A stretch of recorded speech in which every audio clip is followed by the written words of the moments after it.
Assalamualaikum warahmatullahi wabarakatuh. Alhamdulillah, alhamdulillahi rabbil alamin.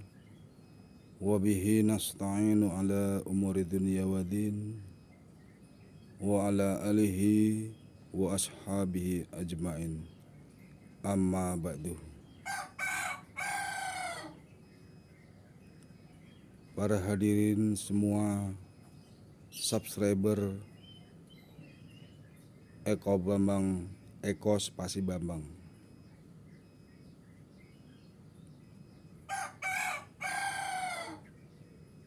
Dan saudara-saudara sekalian, semoga Allah Subhanahu wa Ta'ala memberi kesehatan pada diri saya dan saudara-saudaraku sekalian. Pada pagi ini, hari Senin, tanggal 30 Mei 2022, saya akan membawakan sedikit tausiah yang berjudul "Dengan mengingat Allah, hati akan menjadi tenang." Alla bidzikrillahi ta'mainul qulub. Bismillahirrahmanirrahim. Alla bidzikrillahi ta'mainul qulub.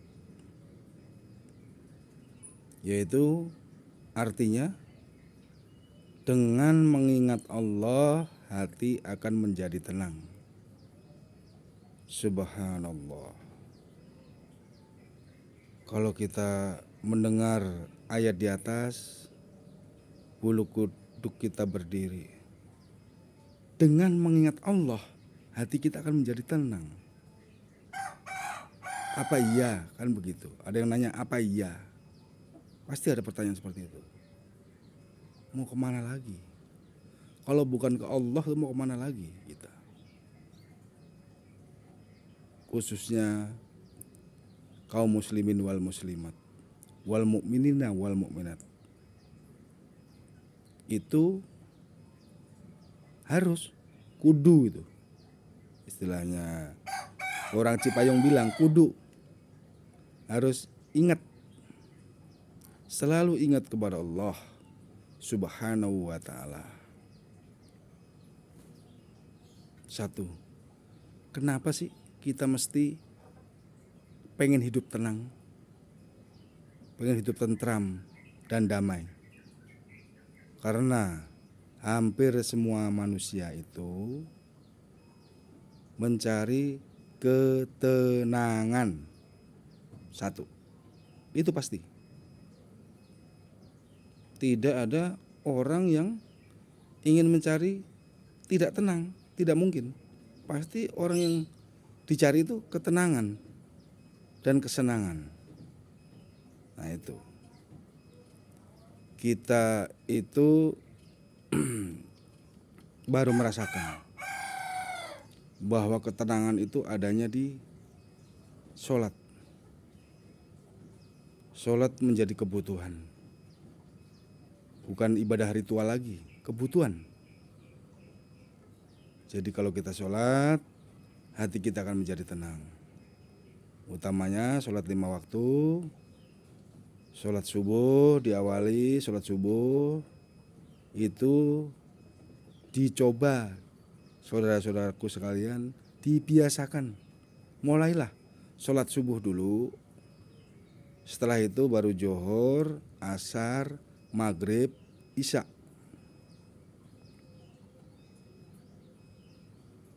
Dengan sholat subuh, insya Allah hati kita akan menjadi tenang. Soalnya apa? 2 rakaat sebelum subuh itu pahalanya lebih baik daripada dunia dan seisinya. Subhanallah. Itu kata kiai-kiai dulu, ya kan? Aku hanya murid, ingin meneruskan perjuangan kiai-kiai saya terdahulu bahwa sholat subuh adalah kunci dari segala kunci.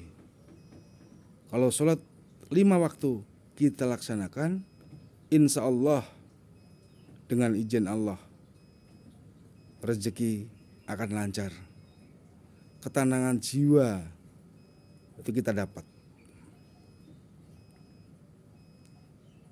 Aku sudah merasakannya, boleh ditiru. Karena apa? Karena ini suatu kebaikan. Selain itu sholat itu wajib kan. Subuh, zuhur, asar, maghrib, isya itu wajib. Kewajiban kita kepada Allah Subhanahu wa Ta'ala yang membuat diri kita. Kalau kewajiban kita kepada perusahaan apa sih? Kita kan harus masuk kerja, itu wajib. Apa yang kita lakukan sesuai SOP, ya kan? Itu di perusahaan. Tapi kalau kepada Allah Subhanahu wa Ta'ala, kewajiban kita adalah menegakkan sholat 5 waktu. Subuh, zuhur, asar, maghrib, dan isya. Itulah kewajiban kita yang harus dilakukan sebaik-baiknya dengan tartil, bacaannya yang fasih, harus khusyuk. Khusyuk itu bagaimana sih, Ki? Ya kan? Ki Barep akan menjawab. Khusyuk itu dicoba saja, seolah-olah jasadmu itu di depan kamu sholat, itu insya Allah kita khusyuk. Jadi apa ya, seolah kita sudah meninggal. Jadi di depan sajadah kita itu jasad kita yang sudah dipocong, diikat, itu ibaratnya seperti itu. Jadi insya Allah itu akan khusyuk. Itu seolah-olah, aku contohkan seperti itu. Jadi sampai di sini dulu, sedikit berbagi ilmu. Mudah-mudahan Allah Subhanahu wa Ta'ala menerima semua amal kita dan Allah Subhanahu wa Ta'ala ridho dengan apa yang kita lakukan di dunia ini, baik kerja, muamalah, ibadah, rumah tangga. Semoga Allah ridho dan melindungi keluarga kita semua. Wabillahi taufik wal hidayah. Wabillahi taufik wal hidayah. Wassalamualaikum warahmatullahi wabarakatuh.